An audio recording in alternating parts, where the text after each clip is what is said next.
주변에서 정말 하나같이 다 뜯어 말립니다. 야, 남자가 차는 최근에 부의 본능이라는 책 읽었고 이 책 굉장히 재밌게 잘 봤습니다. 쉬운 책이고 어렵지 않게 읽힐 만한 책이기 때문에 이 책 보면서 제가 느꼈던 것들에 대해서 한번 같이 이야기해 보도록 하겠습니다. 인간의 뇌는 보고 싶은 것만 보고 인식하는 경향이 있다고 합니다. 재테크 관련된 책들만 봐도 이런 것들 많이 느낄 수 있죠. 내가 관심 있고 내가 보고 싶은 것들만 보게 되고 그런 것들만 보게 되니까 사실 그 세상에 갇히는 경우들이 굉장히 많습니다. 부의 본능이라는 이 책의 제목에서 나온 것처럼 내가 생각하는 본능을 이겨내기란 정말 쉽진 않아요. 저 같은 경우도 투자를 해야겠다, 그리고 시드를 만들어야겠다, 목돈을 모아야겠다라고 생각을 한 시점에 정말 모든 걸 바꾸려고 한번 노력을 해봤거든요. 타던 차도 경차로 바꾸고 적금, 청약, 보험 이런 것들도 깼던 것 같아요. 그러면 주변에서 정말 하나같이 다 뜯어 말립니다. 야, 남자가 차는 그래도 적금은 좀 들어야 되지 않니? 보험은 하나씩은 가지고 있어야지. 야, 청약은 어떻게 될지 모르는데 그거 깨는 거 너무 위험하지 않아? 라고 이야기하는 사람들이 정말 많았습니다. 그래서 저는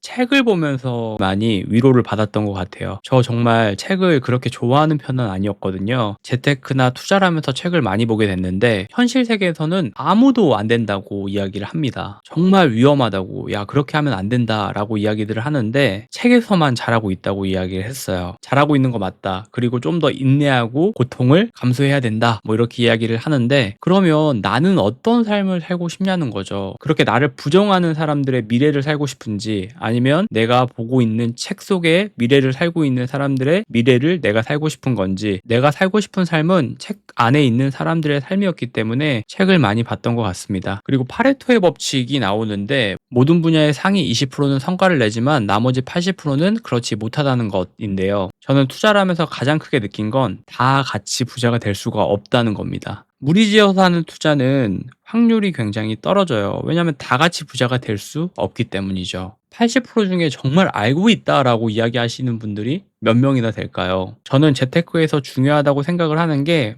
관심입니다. 관심이 있어야 꾸준히 볼 수가 있고, 그 꾸준히 볼 수 있음은 실행할 수 있는 힘을 만들어주고, 그 실행할 수 있는 힘은 경험을 또 만들어줍니다. 그리고 그 경험은 우리가 파레토의 법칙에서 이야기하는 20% 내로 들어갈 수 있는 힘을 준다고 생각을 해요. 부동산에서는 우스갯소리로 그런 말들이 있습니다. 이 부동산을 언제 팔아야 되냐라는 질문에 버스를 타고 대관을 해서 막 오는 아줌마 아저씨들한테 파는 게 제일 비싸게 판다라는 이야기가 있어요. 뭐 주식에서도 그런 말들이 많죠. 내가 아는 정보는 누구나 아는 정보가 될 수가 있고, 그 누구나 아는 정보로는 돈을 벌기 어렵다가 될 수 있죠. 저는 한 가지 예로 신문을 봅니다. 신문을 보면 정말 어려운 단어들도 많고 저도 이해가 안 되는 현상들도 굉장히 많이 나올 때가 많아요. 하지만 서당계 3년이면 풍어를 읊는다는 말 있죠. 저는 그 말 굉장히 좋아하는데, 모르는 단어들도 계속 보고 그거를 계속 읽다 보니까 어느 순간 눈에 익기도 하고 또 내가 알게 되는 경우들도 정말 많더라고요. 주변에서 재테크 공부를 어떻게 해, 부동산 공부를 어떻게 해 물어보시는 분들한테 항상 책이나 신문을 추천합니다. 신문도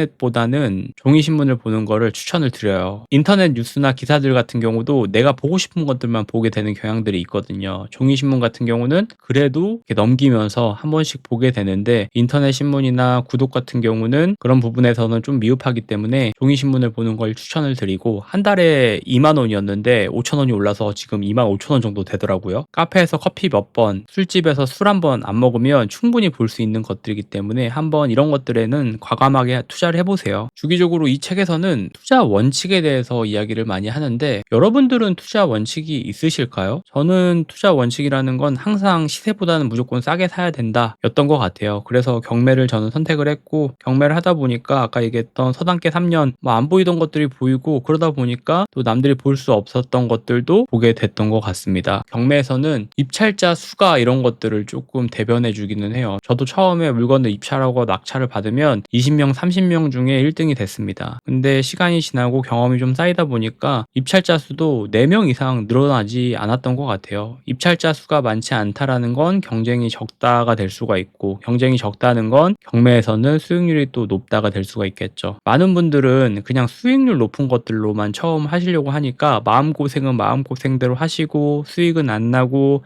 빨리 팔아버리고 이런 경우들이 나타난다고 생각을 해요. 저는 이 책을 보면서 느꼈던 건 내가 부의 본능을 거스를 순 없다. 그렇다고 하면 꾸준한 관심으로 내가 지속할 수 있는 힘을 길러보자. 이 책 굉장히 재밌습니다. 저는 이 책 한 3번 정도 읽어봤던 것 같아요. 그래서 관심 있으신 분들은 한 번씩 꼭 읽어보시고 여러분들 생각도 댓글로 많이 남겨주시면 좋을 것 같습니다. 다음에도 또 좋은 책 읽고 한번 이야기 남겨보도록 하겠습니다. 오늘도 영상 봐주셔서 감사합니다.